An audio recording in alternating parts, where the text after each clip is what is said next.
En la fête du Saint-Sacrement du corps et du sang du Christ, la quasi-paroisse Divine Miséricorde des deux plateaux a jamais célébré ses noces d'été couplées de sa fête de charité. La messe a été présidée par le père Marcel Osep, aumônier doyen du douanier Bernard Gouel, et co-présidée par l'administrateur de la quasi-paroisse, le père Jean-Stanislas Akos, le père Hilaire Manglé, curé de la paroisse Saint-Kizito Omito Kirivou de William Civil, et le père Lyons Balé. Une vente aux enchères organisée par les premiers responsables de la quasi-paroisse Divine Miséricorde permettra de démarrer les travaux de construction de l'église. Extrait de l'homélie du révérend père Marcel Osep. Nous avons confiance en toi. Nous avons confiance en toi. Et ça, c'est notre slogan. Divine Miséricorde. Jésus, j'ai confiance en toi. C'est pas la Divine Miséricorde? Mais on n'a pas d'autre slogan que ça. Nous devons avoir confiance en nous-mêmes pour pouvoir poursuivre l'œuvre que nous avons décidée. Mais avant de poursuivre cette construction du temple spirituel, nous avons à remercier tous les ouvriers de la première heure. Demain, il y a des gens qui viendront dire c'est nous. Alors on ne sait pas où ils sont. Quand il pleuvait ici, là. Quand les vaches tombaient et puis on les ramassait pour faire la messe, là, on ne savait pas qu'il y avait première heure, les ouvriers de la première heure. Nous allons faire fleurir le désert. C'est ça, il faut voir la foi. Et vous, on vous dit merci. Parce que vous avez tout donné. Vous les paroissiens et paroissiennes. Vous avez tout donné. On doit continuer à nous engager dans les CEB comme des milieux et des lieux d'unité, d'amour, de tendresse et instruments d'évangélisation à la disposition du curé. Il y a un curé. Et puis vous-même, vous n'avez pas pitié de votre curé. Il est seul et pendant 10 ans, il a porté, il a supporté, il a planté, il a cultivé. Et aujourd'hui, on va produire pour que nous puissions aller là-bas partager le fruit. Dans son homélie, le pape François a invité à s'interroger sur les lieux concrets où se vit l'accueil du pain eucharistique en partant de 3 images tirées de l'évangile de Marc. Tout d'abord, celle de l'homme qui porte une cruche d'eau. Cette image pourrait sembler prosaïque et anecdotique, mais en réalité, elle est symbolique de toute une démarche de sens. La seconde image est celle de la grande salle à l'étage. Il s'agit ici d'une invitation à élargir nos espaces intérieurs pour les rendre aptes à recevoir la visite du Seigneur. Enfin, la troisième, celle de Jésus qui rompt le pain. Au moins 160 morts, dont une vingtaine d'enfants. C'est le dernier bilan de l'attaque djihadiste survenue dans la nuit du week-end dernier au Burkina Faso. Des hommes armés ont fait irruption dans la commune rurale de Solam, dans le nord-est du pays, non loin des frontières avec le Mali et le Niger. Une zone où les attentats attribués aux djihadistes, Al-Qaïda et de l'État islamique se sont multipliés ces dernières années. Une grande consternation devant ce massacre. Ce sont les premiers mots de Monseigneur Laurent Dabiré, évêque de Dori et président de la conférence épiscopale du Burkina-Niger, concernant l'attaque menée dans la nuit de vendredi à samedi dernier à Solam, petit village de la province de Yagha, au nord-est du Burkina Faso. Depuis le début de la vague terroriste dans le pays en 2015, c'est l'attaque la plus meurtrière. Dans ce contexte tragique, Monseigneur Laurent Dabiré envoie un message d'espoir à ses diocésains et à l'ensemble des populations du Sahel, tous concernés par ces attaques terroristes, en leur disant: ne pas perdre confiance en la vie, de garder fermement la foi dans l'espérance, de rester solidaires pour faire face à cette violence qui nous tombe dessus, afin d'explorer toutes les solutions, y compris le dialogue. C'est, je crois, la seule manière de pouvoir s'en sortir un jour. Les mots du pape François dimanche 6 juin, lors de l'Angélus au lendemain de l'attaque, ont été d'un grand réconfort pour Monseigneur Dabiré, qui est très reconnaissant au Saint-Père pour avoir évoqué le sort de son pays et de son diocèse. Je suis proche des familles et du peuple burkinabé qui souffre beaucoup à cause de ces attaques répétées. L'Afrique a besoin de paix, pas de violence.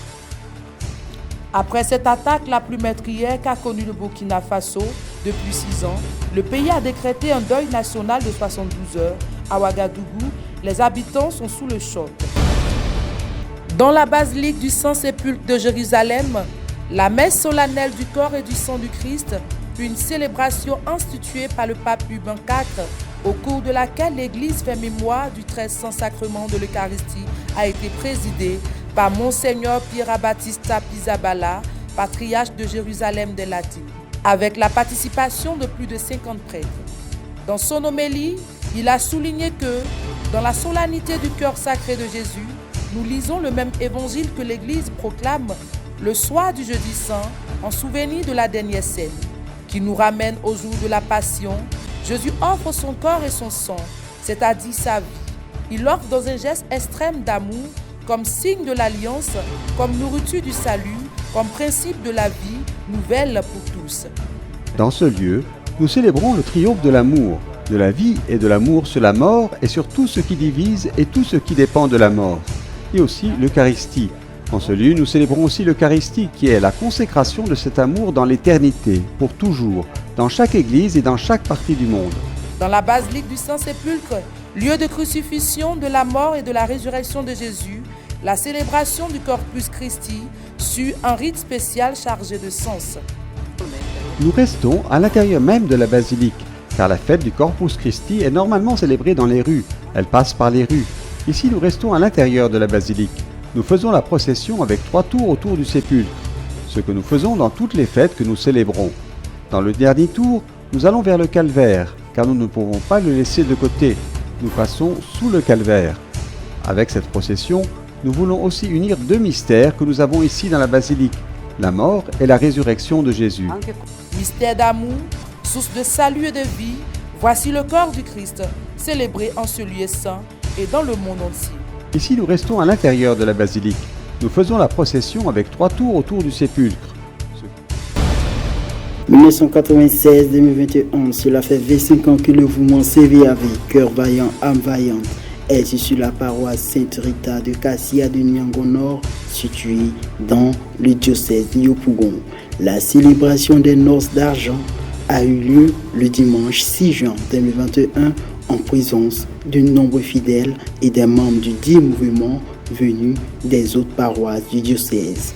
Une cérémonie couplée de l'ascension personnelle des 3 tranches d'âge, à savoir les benjamins, les cadets et les aînés. Ces jeunes ont reçu chacun des mains de leurs différents responsables hiérarchiques des foulards. Debout, l'avenir nous appelle, nous ferons fleurir la paix. Nous sommes la sève nouvelle dans un monde qui... S'en est suivi la cérémonie d'engagement de leur accompagnateur principal paroissial. Dans les beaux jours ou dans la nuit. Je voir par de telles dispositions. En tant que représentant du Christ, je vous bénis. Pas de haine qui paralyse. Nous voulons entrer l'éducation chrétienne des enfants avec le père, la sœur, les parents et les autres conseillers. Je m'engage sur l'honneur et avec la grâce de Dieu à vivre dans mon milieu en frère chrétien, à suivre loyalement les directives et méthodes du mouvement, à faire mienne la directive de l'accompagnateur, mieux savoir, mieux valoir ou mieux servir. En chantant avec entrain, tous unis c'est notre devise. Dans les beaux jours ou dans la nuit, pas de haine qui paralyse. Unis toujours amis. Lors de son homélie, le père célébrant Jean-Louis Awadji en a profité de la circonstance pour prodiguer du sage conseil aux récipiendaires afin de promouvoir l'évangile du Christ par leur bon comportement. Il faudrait que les enfants puissent respecter tout le monde, là où ils sont. Vous faites un bon travail, un travail formidable et je suis fier des CVAV puisque j'ai encadré pendant 2 ans ceux de Saint-Jean et ils sont obéissants. On a communiqué, on a parlé, on a prié ensemble et ces enfants ensuite qui étaient le premier dans l'ordre hiérarchique, c'est le premier, les frères et tous leurs cadres. Et les parents qui sont là, parce qu'ils ne pouvaient pas les oublier, d'où ils viennent d'une famille. L'ex-président du bureau national, Lapi Émile Elou, représentant du bureau national avec à ses côtés la présidente du bureau diocésain et bien d'autres, hauts responsables CVAV, a remercié les paroissiens pour leur confiance et a saisi l'occasion pour inviter les parents à faire inscrire leurs enfants dans ce mouvement qui a pour mission de participer à la formation de l'Église de demain à travers des activités récréatives qu'il organise. Dans une ambiance festive marquée par un verre d'amitié, danse, sketch et de prestations artistiques, que la cérémonie s'est achevée sous la bénédiction du clergé paroissial. Selon que le mouvement CVAV est arrivé en Côte d'Ivoire au début de l'année 1950, dont la première section fut installée dans la même année à la paroisse Sainte-Jeanne-d'Arc de Treichville par le père Robert Kimbu de Vénérée Mémoire. Le dimanche 6 juin, à la chapelle Sainte-Jeanne-d'Arc d'Abobo-Belleville, tous les paroissiens étaient rassemblés pour prendre part à l'unique messe de 7h30 en ce jour où nous célébrons la fête de Dieu. Occasion de célébrer les mamans de la communauté chrétienne et pour la plupart vêtus de leur uniforme choisi pour cette circonstance. Le père Sartumain Muji, fils de la charité, célébrant principal du jour, a fait savoir dans son homélie que nous avons tissé une alliance avec Dieu. L'alliance est un engagement que nous avons pris avec Dieu pour toutes nos vies. Se prononçant sur la fête des mères que célèbre la chapelle, il a affirmé que la femme occupe une place très importante dans la vie des hommes. Elles doivent éviter les avortements. Au cours de cette messe, les hommes ont offert des fleurs aux mamans de la chapelle. À la suite de cela, les hommes ont remis une enveloppe d'une valeur de 138 000 francs aux femmes pour les fêtes. 14 mamans ont été primées pour leur action en faveur de la chapelle Sainte-Jeanne-d'Arc d'Abobo-Belleville. Notons que ce n'est pas une procession que les mamans ont fait leur entrée dans la chapelle. Au terme de la messe, nos mamans ont partagé un repas fraternel.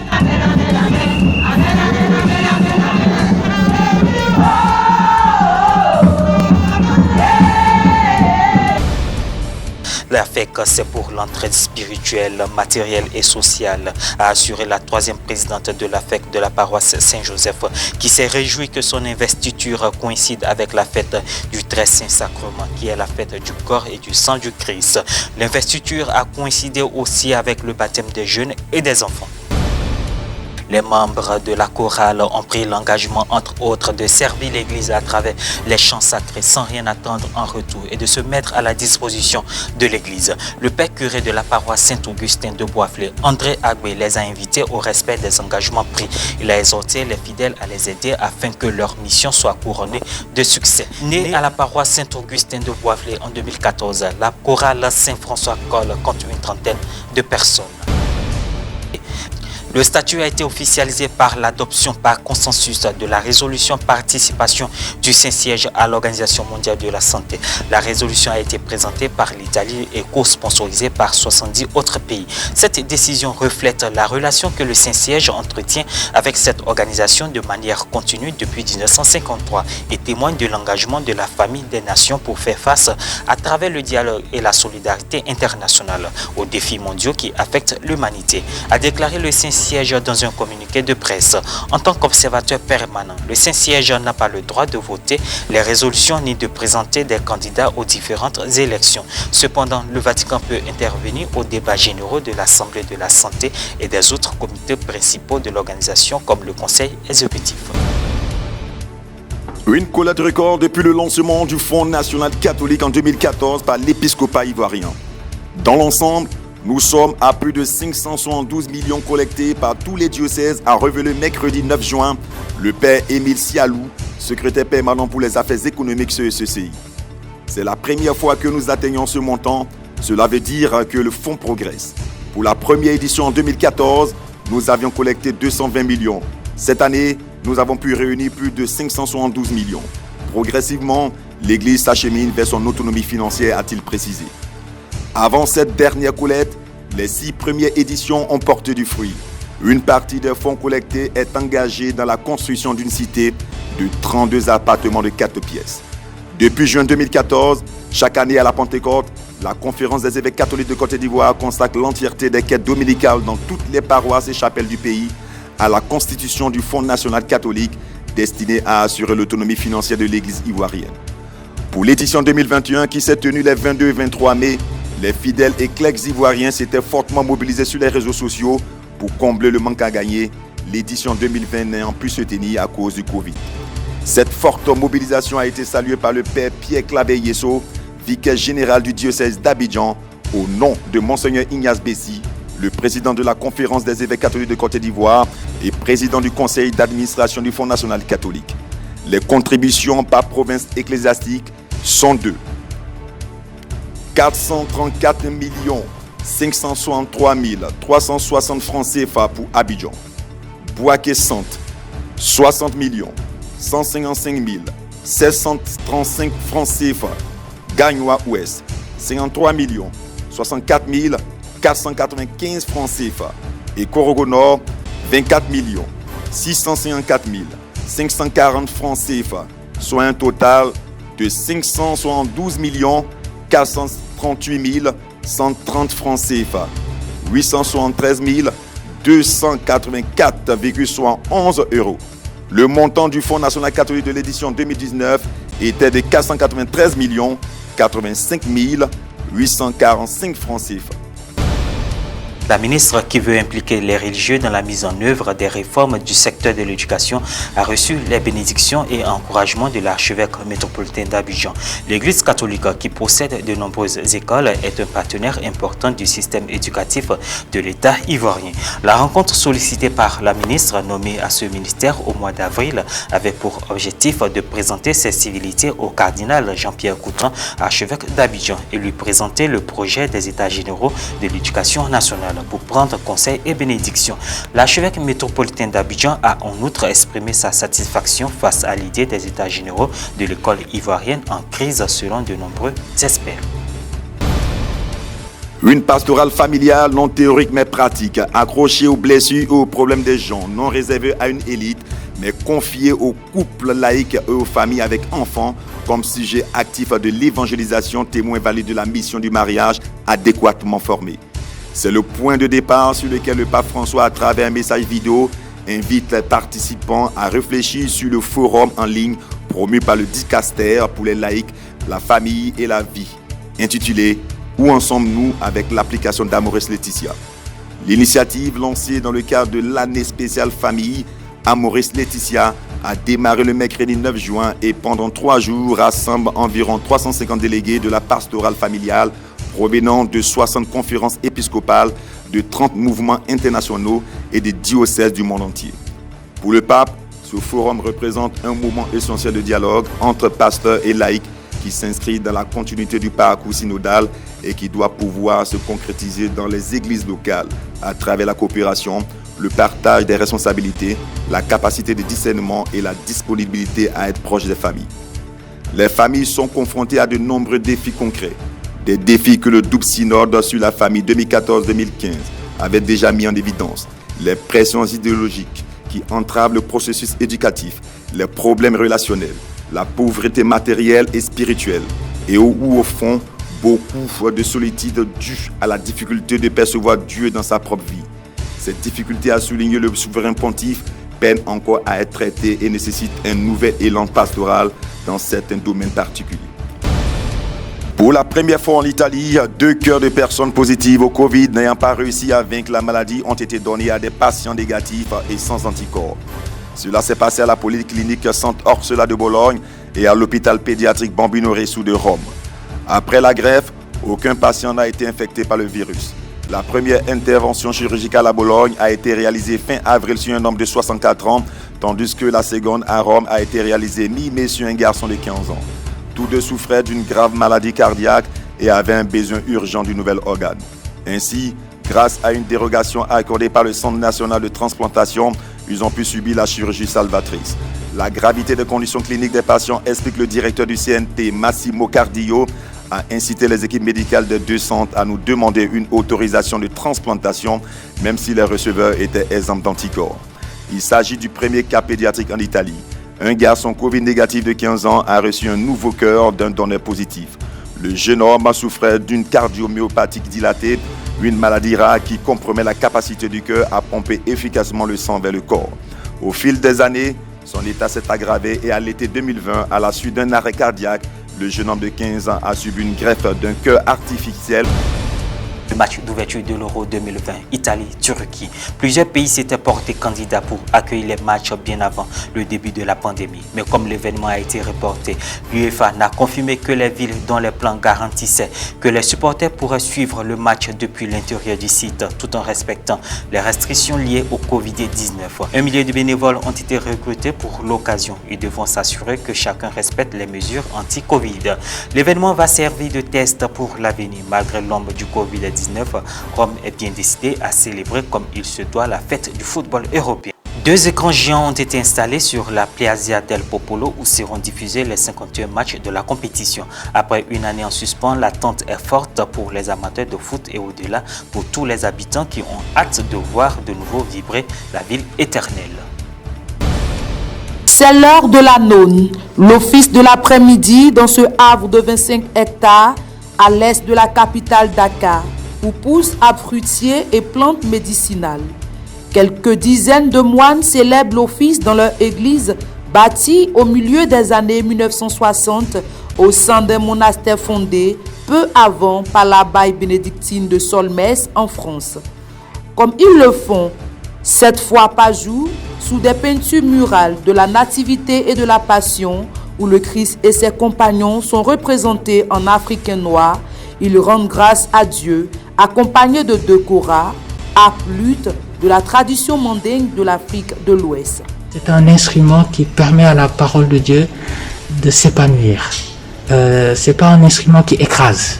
Et c'est un instrument qui aide à la prière. Et c'est la raison pour laquelle ils l'ont progressivement adopté en écartant d'autres instruments. Et donc, depuis lors, quand on parle de Cœur Moussa, on fait référence à cette kora qui, depuis le matin, de 5h du matin jusqu'à 21h, nous accompagne. Avec ses 21 cordes pincées et sa caisse de résonance faite d'une demi-calebasse, la grande harpe africaine, à l'étonnante plénitude sonore et à la richesse mélodique et harmonique rare, est de longue date l'instrument préféré des griots, les conteurs d'histoire. Lors de la fondation en 1963 de l'abbaye Les Bénédictines, séduits ont jugé que la kora pourrait remplacer l'orgue pour accompagner les chants grégoriens. Depuis la réputation des chants de moines de Cœur Moussa, la maison de Moïse en langue locale wolof, dont les enregistrements sont disponibles en ligne sur les grands serveurs musicaux, a dépassé les frontières du Sénégal. Les 40 ou 50 koras produites chaque année par 2 moines luthiers de l'abbaye, aidés d'un laïc, ont les faveurs des musiciens professionnels au-delà du monde catholique. Les 35 moines vivant actuellement à l'abbaye du Cœur Immaculé de la Bienheureuse Vierge Marie, le nom complet de l'institution, sont sénégalais pour la plupart. Ils sont issus de la petite minorité catholique qui cohabite pacifiquement avec les 95% de leurs compatriotes de confession musulmane. Objets décoratifs, baumes, huiles, confitures, épices, articles de toutes sortes. Nous sommes au monastère bénédictin d'Abou-Gorge qui abrite ce jour l'exposition vente qui vise la promotion de l'artisanat pratiqué par les congrégations religieuses locales. Charles Rodeau de Châtenay, l'un des initiateurs de cette journée d'amitié et de soutien aux communautés religieuses des Terres Saintes. L'idée de cette journée est de réunir les différents groupes religieux qui ont été durement touchés par la crise du Covid-19, surtout financièrement, puisque depuis des mois, ils ne peuvent compter sur aucune ressource de la part des touristes auxquels ils vendaient leurs produits. Les personnes qui se sont jointes à cette initiative ont pu acheter des confitures, du savon, du miel, de l'huile d'olive, des dessins et de nombreux produits fabriqués par les 12 groupes exposants qui étaient présents. Pendant la journée, Étaient aussi organisées des visites guidées du monastère bénédictin qui abrite une église croisée millénaire contenant des fresques représentant la vie de Jésus et des apôtres dont les visages ont été effacés pendant la domination musulmane. Le temps d'une journée, le sanctuaire a été la destination d'un flux interne de touristes et Charles a exprimé l'espoir que d'autres initiatives de ce type soient organisées à l'avenir, ajoutant que les groupes chrétiens pouvaient aussi être soutenus sur les sites internet. Région des Grands Ponts. 3 ans après le lancement des travaux, l'académie qui sera le siège de la lutte contre le terrorisme a été inaugurée dans le village d'Abreby. Au cours de cette cérémonie qui a enregistré la présence de plusieurs ambassadeurs de la sous-région, le Premier ministre Patrick Hachi a estimé que cet établissement a pour vocation de faire front au terrorisme qui veut s'en prendre à l'âme du continent. Il a déclaré que, face à la menace sombre et prédatrice qui plane sur le progrès de nos sociétés africaines, ils ont choisi de répliquer par l'audace, le courage et la coopération engagée des nations. Pour le chef du gouvernement ivoirien, ce centre construit avec l'appui de la France contribuera fortement à combattre la question du terrorisme qui devient de plus en plus virale sur le continent.